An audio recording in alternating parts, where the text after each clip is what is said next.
Hello and welcome to Alive and Performing, not composing today, with today's guests, The Living Earth Show. One of you is Travis, one of you is Andy. Who's which? I'm Travis. I'm Andy. Okay. So, Living Earth Show. How did you come up with that name? Well, we were originally called Balsagna when we started the ensemble. What? Balsagna, Ballsagna. It's like lasagna. But we, a couple of the composers we were working with, sort of told us incorrectly that it would severely limit our grant opportunities if we kept that name. We reserved the domain name and stuff. We weren't all in on it. Well, not only that, there was a Urban Dictionary entry that Andy voted up to make it more innocuous. But you got to pick and choose your battles.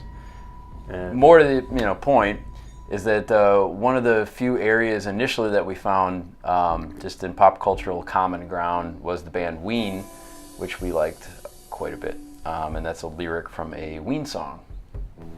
Wait a minute, you mentioned something called pop culture, but you're on Innova and you work with composers and things, and you're... what are you doing? Good question. You're making one kind of music, right? Yeah, no, definitely. Yeah. I mean, we have a foot and a half in that, but I think we're the second generation that kind of ascribe to the "you're born when you're born" philosophy of music consciousness. Ooh, that sounded profound. Didn't it? Yeah. With that pause. Okay. All right, but now one of you plays the guitar. That's him. That's me. And one of you plays the drums, so it's like a band without the extra guitars and bass and stuff. That's Vocalist, true. yeah. Yeah. All right, so, everyone's thinking, are they classical or are they popular? What would you say to them? Classical. Classical. Easily, we commission composers to write music for us. It's notated, and we play what's written. We're a classical music ensemble. But you're a cool one. We're so cool. I mean, I don't know. This is actually kind of the first instance in which I think I've ever been accused of that. So color me flattered. Being cool or Oh yeah, classical? yeah. I've never been called cool in my life. Thank you. we get classical. Thank you. We get classical. Now we got cool on the Sonoma radio show. Well, we've done. That was- we'll. hip. Yeah, I think that we identify with cool with a K, Yeah. as in a cigarette. Well, maybe. More. I can't get Andy to commit to that. Is that something to do with the music you play or how you present it to the world or who you sell it to? I think a lot of what the ensemble was born from, at least on my end, is there was a lot of, I think it was a drag. It's always a drag to see concerts where people seem like they're not having fun and the audience seems like they're not having fun. And for us, or for me at least, if I'm going to play music, I want to be, if it's not fun, kind of why do it? So I think when it comes to presentation and it comes to the things that are kind of ancillary to the actual music itself, just because if I don't have fun when I'm thinking about them, it's just really just anti-fun. So Yeah, I think I'm a terrible human being when I'm not playing music. I actually feel like a horrible person. So you have to take joy in it because it's really the only redemptive thing that I have. So is there anything about the world? I'm wondering about separating the life that gives birth to this music and the performances, which, in the straight ahead classical world is very dignified and you have to have just the right coattails and things, and then you walk on with the bouquet and you perform and the applause is at the predictable moment. And yet you do the music you do and how you select it, and then you bring fun to it. Are you less dignified or are you more than the real ones? Well, I would love a bouquet, just in pretty much any situation. I wouldn't ever turn any of that down. I think for us, I think for me anyway, I play drums because I wanted to play in Green Day. I heard Dookie and I wanted to be Trey Cool and I wanted to just play that whole album. And I think as I learned, my teachers who taught me classical music and was kind of fortunate enough to sort of experience other things beyond kind of the rock that was on the radio, which I still love. I think my own performance practice and the way I approach performance and presenting a concert of music is informed by rock shows and sort of what I grew up having fun seeing. And I think no matter what I play, if I have the choice of how I'm going to present it, it would be informed at least by that in some capacity, which is, I think more casual in a lot of ways and more kind of, there's less restrictions on what's possible. I'll take another means to answering being dignified. I think that Andy and I cut each other absolutely zero slack in rehearsal and just in the dealings of the ensemble. And I think we extend that awfulness to our composers too, where we're pretty hard on people that we work with. And that's a very, well, you guys are out of Minnesota, right? So that's very Midwestern work ethic approach to it, is I think like the dignity comes in just the workload and the seriousness that we put into musical endeavors. Which is about as anti-punk philosophy as you can get. Yeah. You're kind of virtuosos, but you play it down a bit. But yeah, isn't it punk to just like take a crap on punk though? Ooh. It's meta. Meta punk. Yeah, that's right. Is there anything else you do that's meta? Can we change the genre on the record? To what? Metapunk? Yeah. Yeah. Yeah. All right. Metapunk. Can we do that, Philip? If they had record bins, you would be in a record bin. Yeah, no, I agree with that. I think also one thing I'd add is that we tend to take the music and our rehearsals and our approach to the actual music itself as seriously as we could ever really take anything. So I think we devote as much time and effort and energy at sort of the expense of the other human beings in our lives. Yeah, to detriment of loved ones. Yeah. And so I think to maybe balance that and also to keep us sane in some way, I think we can't really take ourselves seriously because that's not worth. I don't think it's worth doing ever. But also, I think it balances out. Yeah, I think it does balance out because like if you take kind of everything that you do professionally that seriously, the only thing left to be a punchline is yourself. Yeah. I think. Are you a dyed-in-the-wool duo, or would you ever have guest stars for the day? Or? Right now, we're, I think, a dyed-in-the-wool duo. We have ideas down the line about other projects that would incorporate other people.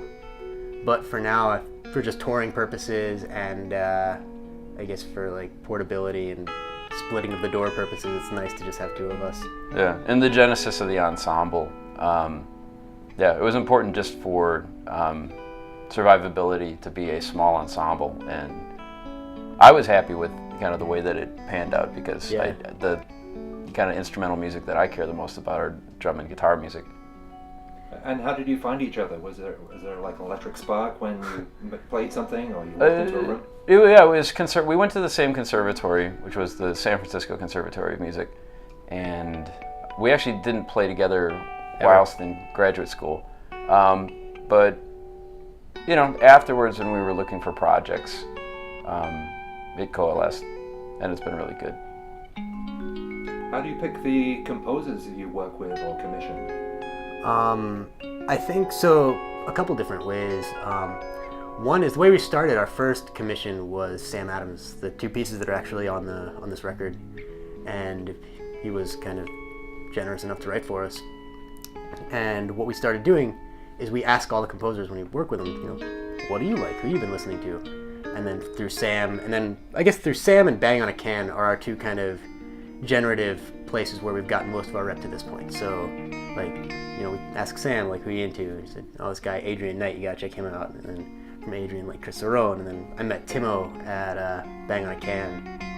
And yeah, all that, like, I think our line to like the people on that coast is kind of through that and through Bang.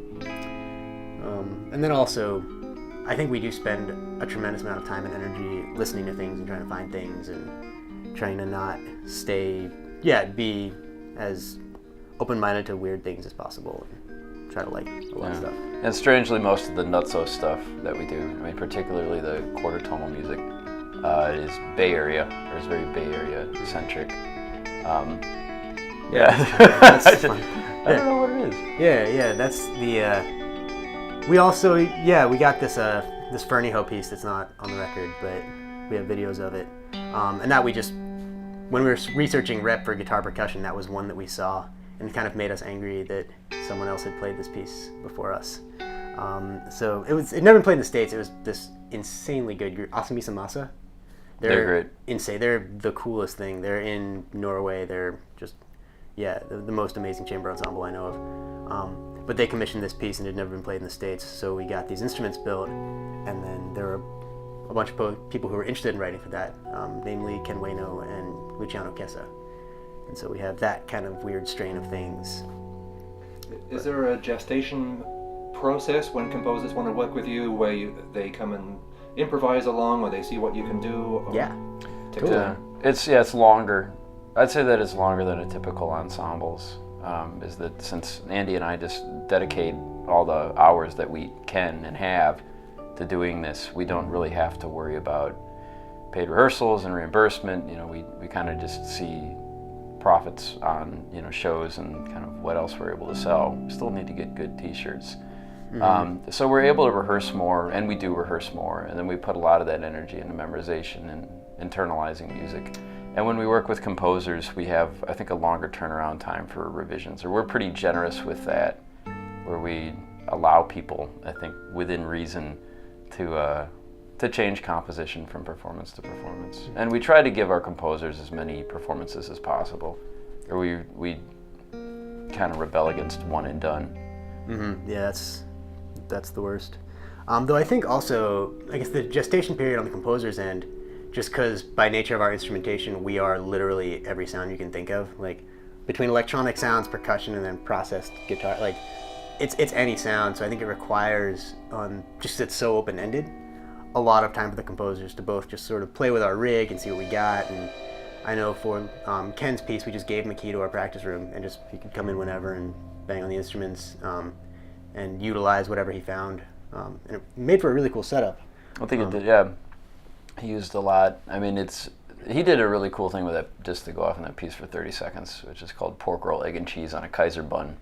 But it's about 20 minutes long when we play it, and it's gorgeous because it's the quarter-tonal instruments that we had a Kickstarter that we ran for, which has been really great for our ensemble for a number of reasons, just to have these instruments that we have been playing for the past 2 years, to just expand our musicality. It's been the hardest thing I've had to do, since playing guitar. Likewise. And so Andy's percussion setup for that piece is pretty great because it's these salad bowls, Tibetan prayer bowls, vibraphone, and then some drums. Cymbals.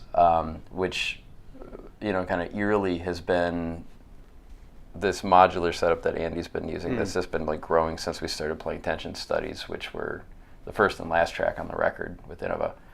And he has all this cornucopia of sounds, and then I'm this very monotone swarm of bees, compressed guitar sound. But it's a brilliant piece, and it's really kind of been a great next step for a lot of the stuff that we're playing on High Art.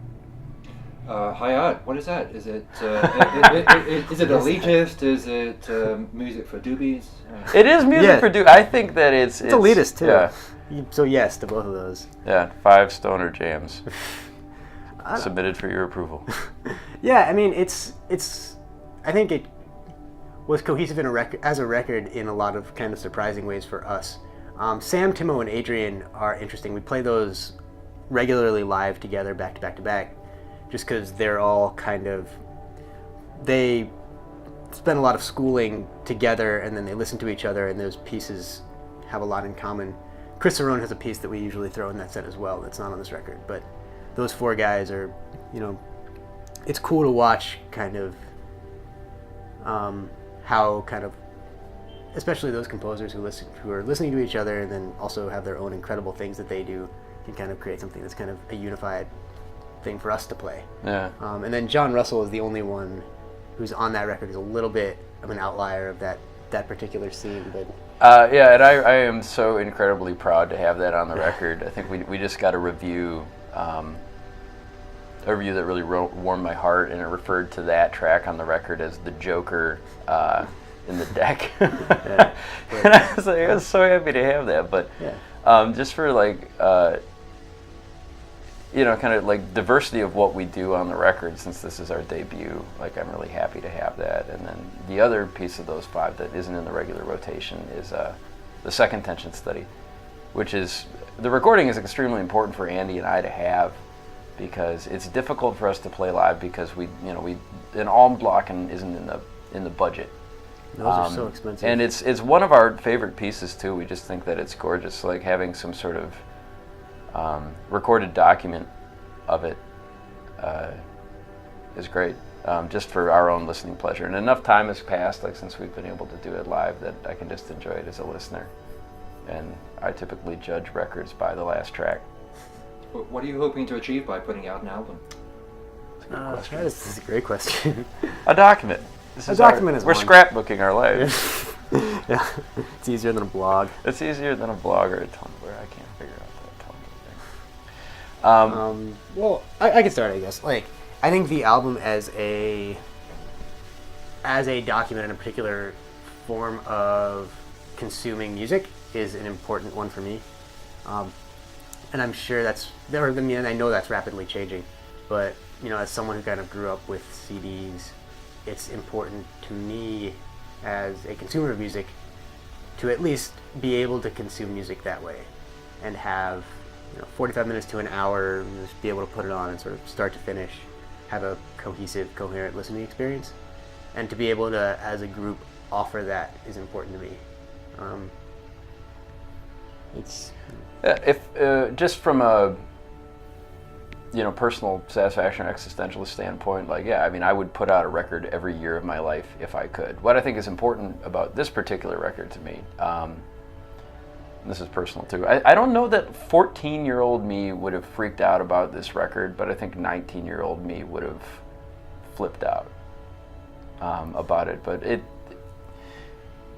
fills a listening niche that